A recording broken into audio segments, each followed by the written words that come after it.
ഒരുമിച്ച് നിന്ന് ഇടതുമുന്നണിയും വലതുമുന്നണിയും ഒപ്പം സ്വതന്ത്രരെ കൂട്ടി ഒരുമിച്ച് നിർത്തി BJPയെ അധികാരത്തിൽ നിന്ന് മാറ്റി നിർത്താൻ സാധിക്കുമെങ്കിൽ അത്തരം ശ്രമങ്ങൾ ഉറപ്പായും തിരുവനന്തപുരത്ത് നടക്കുമെന്നതിൽ തർക്കമില്ല. ഇപ്പോഴിതാ പാർട്ടി ആസ്ഥാനത്ത് നിന്നുള്ള ആഘോഷത്തിന്റെ ദൃശ്യങ്ങളാണ് പ്രേക്ഷകർ കാണുന്നത്.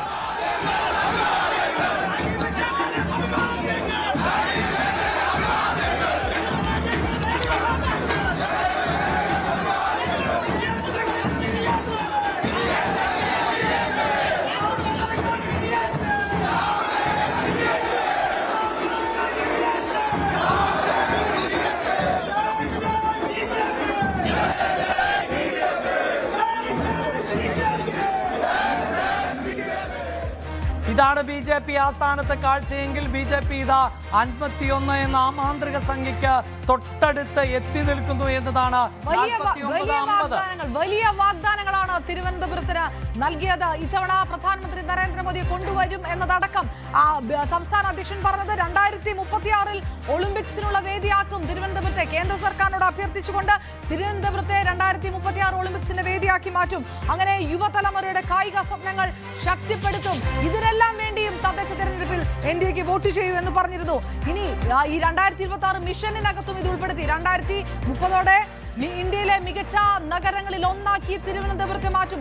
അതിനുവേണ്ടി നിങ്ങൾ വോട്ട് ചെയ്യൂ എന്ന് രാജീവ് ചന്ദ്രശേഖർ ചോദിക്കുന്നുണ്ടായിരുന്നു. അതും അധികാരത്തിലെത്തിയാൽ 45 ദിവസത്തിനകം സമഗ്ര വികസന ബ്ലൂ പ്രിന്റ് തയ്യാറാക്കുമെന്ന് കൂടിയാണ്. എന്തായാലും മുൻ കേന്ദ്രമന്ത്രി V മുരളീധരൻ, VV രാജേഷ് ഉൾപ്പെടെയുള്ളവർ ഇപ്പോൾ രാജീവ് ചന്ദ്രശേഖരനോടൊപ്പമുണ്ട്. ഇതാ BJPയുടെ സംസ്ഥാന അധ്യക്ഷൻ മാധ്യമങ്ങളോട് പ്രതികരിക്കുന്നു എന്നാണ് മനസ്സിലാക്കാൻ സാധിക്കുന്നത്. അതിനപ്പുറത്ത് അദ്ദേഹം അണികളെ അഭിസംബോധന ചെയ്യുന്നതാണോ എന്നതിലും വ്യക്തതയില്ല. എന്തു തന്നെയാണെങ്കിലും BJPയുടെ സംസ്ഥാന ആസ്ഥാനത്ത് വലിയ ആഘോഷം അലതല്ലുകയാണ്.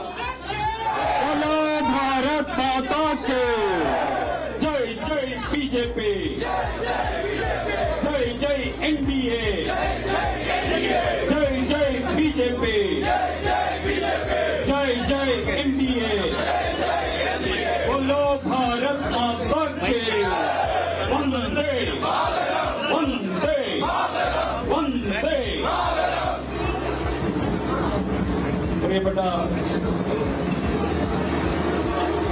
നാട്ടുകാരെ, ഭാരതീയ ജനതാ പാർട്ടിയും NDAയും തിരുവനന്തപുരത്തും കേരളത്തിലും ചരിത്രപരമായിട്ടുള്ള നേട്ടം സ്വായത്തമാക്കിയ ദിനമാണ്.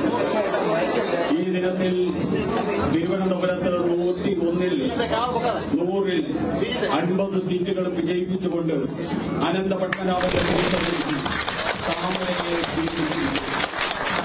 ഈ വേദിയിൽ അതിന്റെ നേതൃത്വം നൽകി ഈ മഹത്തായിട്ടുള്ള മുന്നേറ്റത്തിൽ കേരളത്തിലും തിരുവനന്തപുരത്തും നേതൃത്വം നൽകിയ BJPയുടെ സമാരാധ്യനായിട്ടുള്ള സംസ്ഥാന അധ്യക്ഷൻ വികസിത കേരളം വികസിത തിരുവനന്തപുരം എന്ന മുദ്രാവാക്യം മാത്രം ഉയർത്തി ഈ നാടിന്റെ സമ്മതിദാനം നേടിയെടുത്ത ഞങ്ങളുടെ പ്രിയങ്കരനായിട്ടുള്ള സംസ്ഥാന അധ്യക്ഷൻ ശ്രീ രാജീവേട്ടൻ, അതോടൊപ്പം തന്നെ തിരുവനന്തപുരത്തെ മുഴുവൻ പ്രവർത്തകരെയും ഒരുമിപ്പിച്ചുകൊണ്ട് ചരിത്രപരമായിട്ടുള്ള ഈ നേട്ടത്തിന് നേതൃത്വം നൽകിയ പാർട്ടിയുടെ ബഹുമാന്യനായിട്ടുള്ള ജില്ലാ അധ്യക്ഷൻ ശ്രീ കരമന ജയനവർഗൻ, അതുപോലെ തന്നെ തിരുവനന്തപുരത്തുകാരനായി നിന്നുകൊണ്ട് തിരുവനന്തപുരത്തിന്റെ ഈ വിജയത്തിന് നെടുനായകത്വം വഹിച്ച മുൻ കേന്ദ്രമന്ത്രിയും പാർട്ടിയുടെ മുൻ സംസ്ഥാന അധ്യക്ഷനുമായിട്ടുള്ള ശ്രീ V മുരളീധരൻ അവർകൾ, അതുപോലെ പാർട്ടിയുടെ മുൻ സംസ്ഥാന അധ്യക്ഷൻ, ഇതുപോലെ തന്നെ ഒരു സാധാരണ പ്രവർത്തകനെ പോലെ തെരഞ്ഞെടുപ്പ് രംഗത്ത് നിന്ന് പ്രവർത്തിക്കുകയും നേതൃത്വം നൽകുകയും ചെയ്ത ശ്രീ PK കൃഷ്ണദാസ് ഉൾപ്പെടെയുള്ള, അതുപോലെ തിരുവനന്തപുരത്തിന്റെ ചാർജ് ചുമതലക്കാരനായിരുന്ന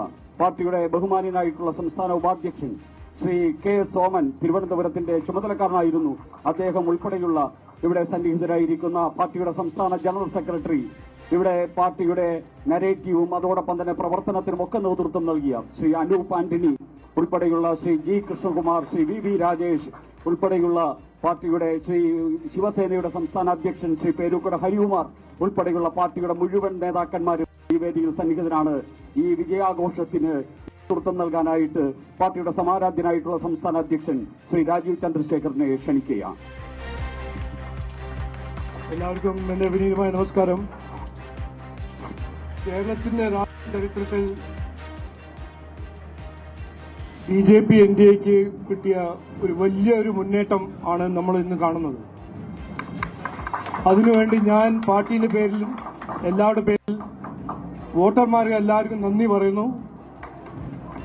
ഈ വിജയത്തിന് പിന്നിൽ വികസിത കേരളം ടീം വികസിത കേരളം ഓരോരോ സഹപ്രവർത്തകരുടെ അധ്വാനവും നമ്മുടെ ലീഡർഷിപ്പിന്റെ ഒരു കളക്റ്റീവ് ഒറ്റക്കെട്ടായിട്ട് പ്രവർത്തനം ആണ് ഇതിന്റെ പിന്നിൽ ഉള്ളത്. അവർക്കും ഞാൻ നന്ദി പറയുന്നു.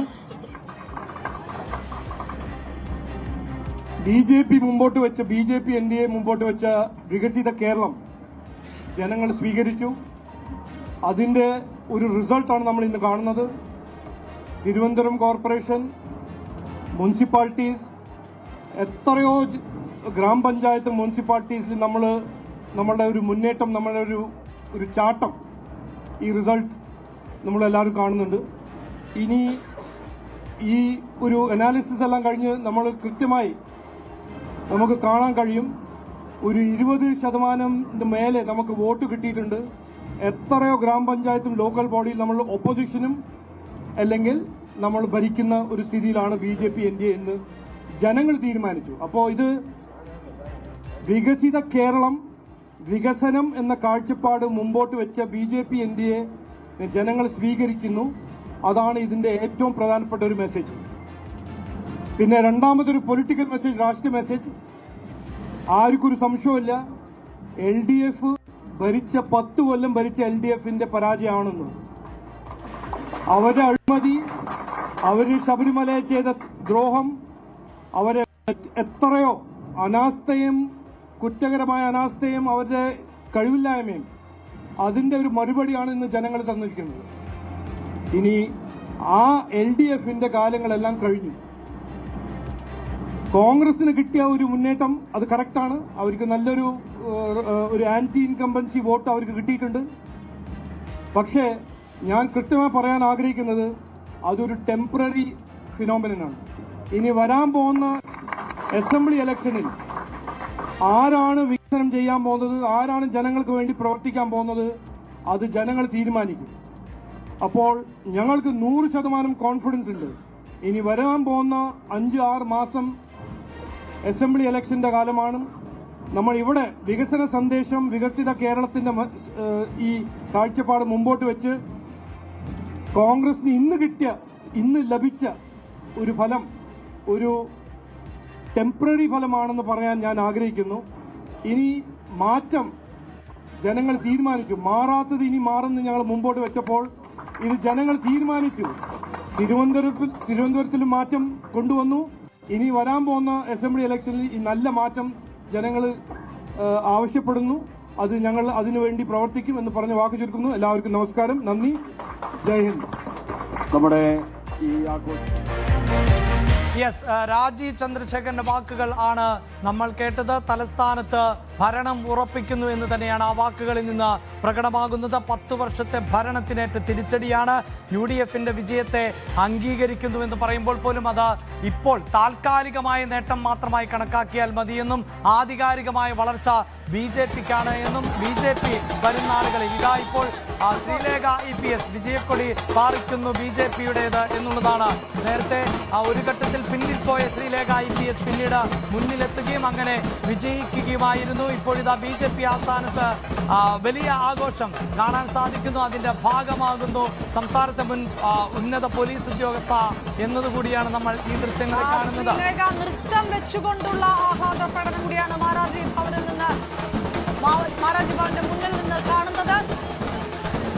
നേരത്തെ BJP സംസ്ഥാന അധ്യക്ഷൻ പറഞ്ഞതുപോലെ NDA സർക്കാർ മുന്നോട്ട് വെച്ച വികസന പദ്ധതിയുടെ അംഗീകാരം കൂടിയാണ് ഈ നേടിയ വലിയ വിജയം. UDF 2010 ശേഷം നടത്തിയ വലിയ മുന്നേറ്റത്തെ പോലും ഒരുപക്ഷെ നിഷ്പ്രഭമാക്കുന്ന രീതിയിൽ കോർപ്പറേഷൻ ഈ ഭരണം, തലസ്ഥാനത്തെ കോർപ്പറേഷൻ ഭരണം പിടിച്ചെടുക്കുന്നതിലെ NDA മുന്നിൽ നിൽക്കുന്നു എന്നുള്ള ഒരു കാഴ്ച കൂടിയാണ് ഈ മിനിറ്റിൽ കണ്ടുകൊണ്ടിരിക്കുന്നത്. NDA അമാന്ത്രിക സംഖ്യയ്ക്ക് അടുത്ത് തന്നെ ഇപ്പോഴും തുടരുകയാണ്. 51 സീറ്റുകളിൽ വിജയിക്കുക എന്നതാണ് ഭരണം പിടിക്കാൻ വേണ്ടത്. പക്ഷേ 49-50 എന്ന നിലയിൽ ആ മാന്ത്രിക സംഖ്യയിലേക്ക് തൊട്ട് ചേർന്ന് നിൽക്കുന്നുണ്ട്. അവിടെയാണ് സ്വതന്ത്രരെ അടക്കം ഒപ്പം നിർത്തിക്കൊണ്ട് ഭരണം ഉറപ്പിക്കുമോ NDA എന്നത്. LDFന്റെ നില മെച്ചപ്പെടുന്നു. LDF 28 എന്ന നിലയിലേക്ക് അവരുടെ സംഖ്യ ഉയർത്തുന്നുണ്ട്. അതുകൊണ്ട് തന്നെയാണ് BJPക്ക് അവരുടെ ബലം, അതായത് 51ലേക്ക് കടക്കാൻ പറ്റാത്തത് എന്നതാണ് ഏറ്റവും ഒടുവിലത്തെ ടാലി പുറത്തു വരുമ്പോൾ നമുക്ക് മനസ്സിലാക്കാൻ സാധിക്കുന്നത്. ഇനിയും ചെറിയ മാറ്റങ്ങൾ ഉണ്ടായേക്കാം എന്നതാണ് എടുത്തു പറയേണ്ടത്. ഇപ്പോൾ തിരുവനന്തപുരം കോർപ്പറേഷനിലെ ഏറ്റവും വലിയ ഒറ്റക്കക്ഷി എന്ന നിലയിലേക്ക് NDA മാറുന്നു. NDA സഖ്യം ഇപ്പോൾ മാറിയിരിക്കുന്നു എന്നുള്ളതാണ്. അതേസമയം വലിയ തിരിച്ചടിയാണ് ഇപ്പോൾ CPIM നേതൃത്വം നൽകുന്ന LDFന് 28 സീറ്റുകളിലേക്ക് ചുരുങ്ങിപ്പോകുന്നു അധികാരത്തിലിരുന്ന മുന്നണി എന്നതാണ് എടുത്തു പറയേണ്ടത്. കോൺഗ്രസിനെ സംബന്ധിച്ചിടത്തോളം അവരുടെ സീറ്റ് നില ഇരട്ടിപ്പിക്കാൻ അവർക്ക് സാധിച്ചു എന്നത് ആശ്വാസകരമാണ്. അപ്പോഴും ശബരിനാഥിനെ പോലെയുള്ളവരെ മത്സര രംഗത്ത് ഇറക്കിക്കൊണ്ട്, മേയർ സ്ഥാനാർത്ഥിയായി ഇറക്കിക്കൊണ്ട് വലിയ തിരിച്ചുവരവിന് ശ്രമിച്ച കോൺഗ്രസിന് അവരുടെ പ്രതീക്ഷയ്ക്ക് ഒത്ത പ്രകടനം കാഴ്ചവെക്കാൻ ഇക്കുറിയും സാധിച്ചില്ല എന്ന് വേണം മനസ്സിലാക്കാൻ. എന്തായാലും ഒരു ഇഞ്ചോടിഞ്ച് പോരാട്ടം പ്രതീക്ഷിച്ചിരുന്ന തിരുവനന്തപുരത്ത് വ്യക്തമായ മേൽക്കൈയും ആധിപത്യവുമാണ് BJP നേതൃത്വം നൽകുന്ന NDAയുടെ ഭാഗത്ത് നിന്ന് ഉണ്ടായിട്ടുള്ളത്. പക്ഷേ ഭരണം ഉറപ്പിക്കുന്നുണ്ട് NDA. 50 സീറ്റുകളിൽ വിജയം എന്നതായിരുന്നു നേരത്തെ